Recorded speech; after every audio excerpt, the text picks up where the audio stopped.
El Renacimiento.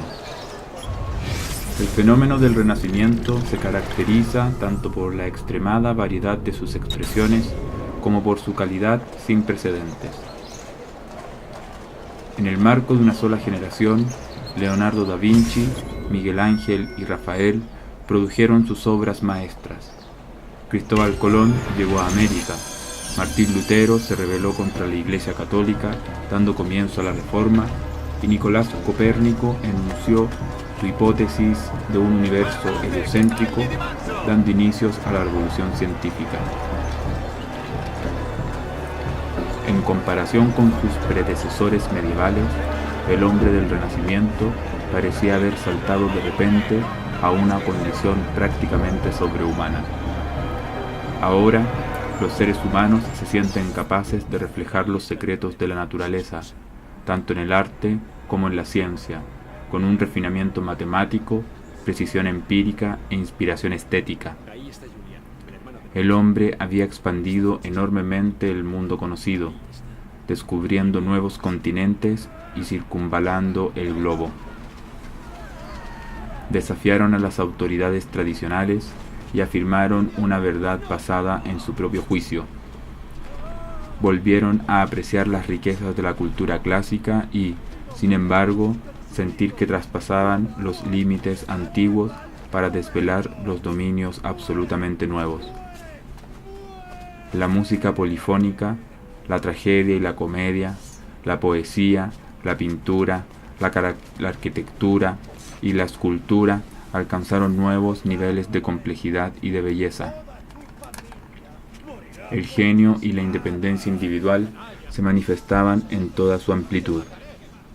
No hubo campo de conocimiento, creatividad o exploración que pareciera fuera del alcance humano. Con el Renacimiento, la vida del hombre parece tener un valor inherente e inmediato, un interés y un significado existencial que completaba e incluso desplazaban al enfoque medieval.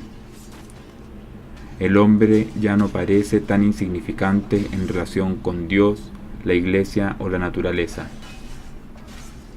El Renacimiento no dejó de producir nuevas costumbres de realización humana, desde sus comienzos con autores como Petrarca, Boccaccio, Bruni y Alberti, pasando por Tomás Moro, Nicolás Maquiavelo y Montaigne, hasta sus expresiones finales en Shakespeare, Cervantes, Bacon y Galileo. Desde el antiguo milagro griego, en los albores mismos de la civilización occidental, no se había visto un desarrollo tan prodigioso de la conciencia y la cultura humana.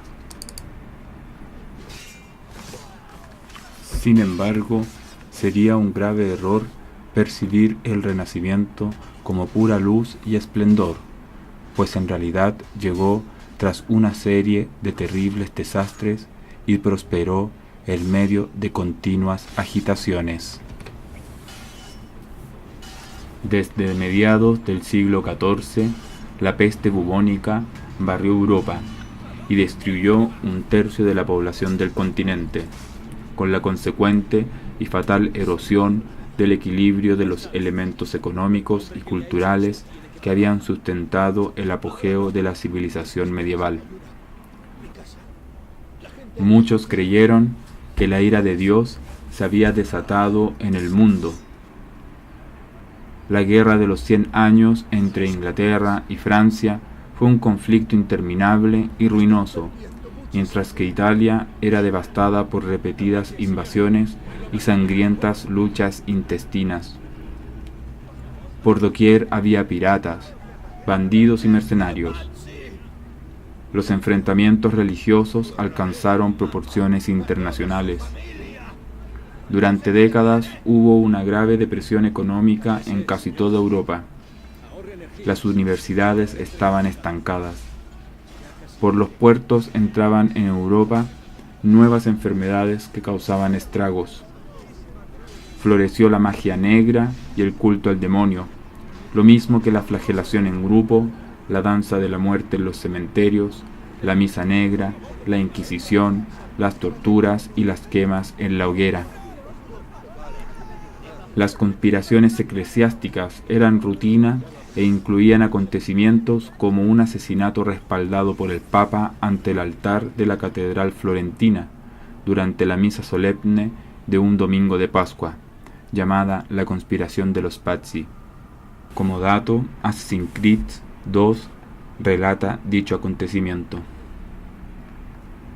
El crimen, la violación y el pillaje eran realidades cotidianas. La hambruna y la peste, peligros anuales.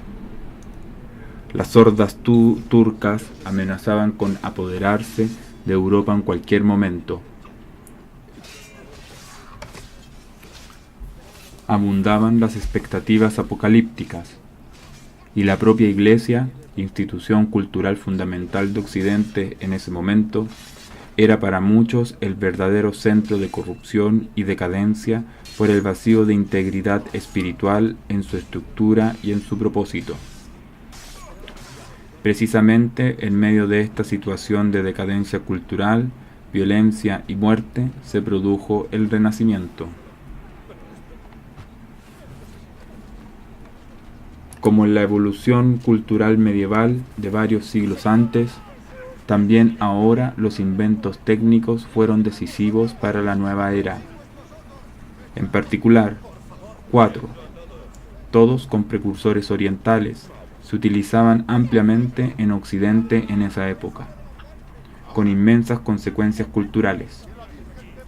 La brújula magnética, la cual permitió las hazañas de la navegación que abrieron el globo a la exploración europea. Segundo, la pólvora, que contribuyó a la disolución del viejo orden feudal y al ascenso del nacionalismo. El reloj mecánico, que produjo un cambio decisivo en la relación humana con el tiempo, la naturaleza y el trabajo, al separar y liberar la estructura de las actividades humanas de los ritmos naturales. Y por último, la imprenta, que produjo un fabuloso aumento del conocimiento, puso las obras de los clásicos antiguos y modernos a disposición de un público más amplio y socavó el monopolio del conocimiento que durante tanto tiempo había detentado el clero. Todos estos inventos tuvieron consecuencias poderosamente modernizadoras y, en última instancia, secularizadoras. El surgimiento, con apoyo de la artillería, de estados-nación, separados pero con cohesión interna, significó la superación de las estructuras feudales medievales y la potenciación de fuerzas seculares contra la Iglesia católica. Con consecuencias paralelas en el campo del pensamiento, la imprenta permitió la rápida difusión de toda Europa de ideas nuevas y a menudo revolucionarias. Sin la imprenta, la reforma habría quedado limitada a una disputa teológica relativamente secundaria en una remota provincia alemana, y la revolución científica, con su dependencia de la comunicación internacional entre muchos científicos, habría sido directamente imposible.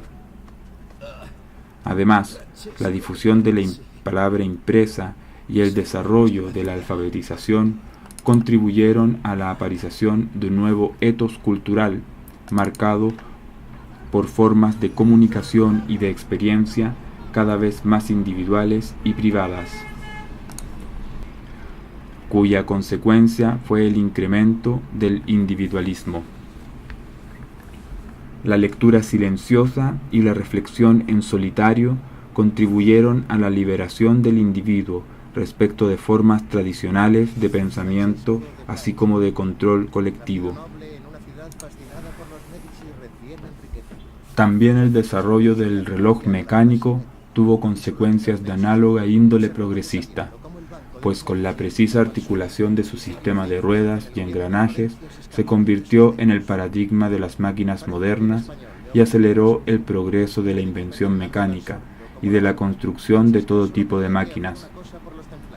Este nuevo triunfo mecánico proveyó de un modelo conceptual y metafórico básico a la naciente ciencia de la nueva era y a la mentalidad moderna en su conjunto, pues modeló profundamente la visión moderna del cosmos y de la naturaleza, del ser humano, de la sociedad ideal e incluso de Dios. Análogamente, las exploraciones globales, posibles gracias a la brújula magnética, impulsaron enormemente la innovación intelectual al reflejar y estimular la nueva investigación científica del mundo natural y al afirmar aún más la sensación que Occidente tenía de hallarse en la heroica vanguardia de la historia civilizada. Al revelar inesperadamente los errores y la ignorancia de los geógrafos antiguos, los descubrimientos de los exploradores brindaron al intelecto moderno un nuevo sentido de su propia competencia e incluso de su superioridad con respecto a la hasta entonces no superados maestros de la antigüedad, con lo que implícitamente se socavaron todas las autoridades tradicionales. Las expediciones marítimas requerían, a su vez, un conocimiento astronómico más preciso y astrónomos más competentes, de entre los cuales surgiría Copérnico. Los descubrimientos de nuevos continentes produjeron nuevas posibilidades de expansión económica y política, con la consecuente transformación radical de las estructuras sociales europeas. Con esos descubrimientos llegó también el encuentro con nuevas culturas, religiones y modos de vida, todo lo cual introdujo en Europa la conciencia de un nuevo espíritu de relativismo escéptico en lo concerniente al carácter absoluto de sus propios supuestos tradicionales. Los horizontes de Occidente, geográficos, mentales, sociales, económicos y políticos, cambiaron.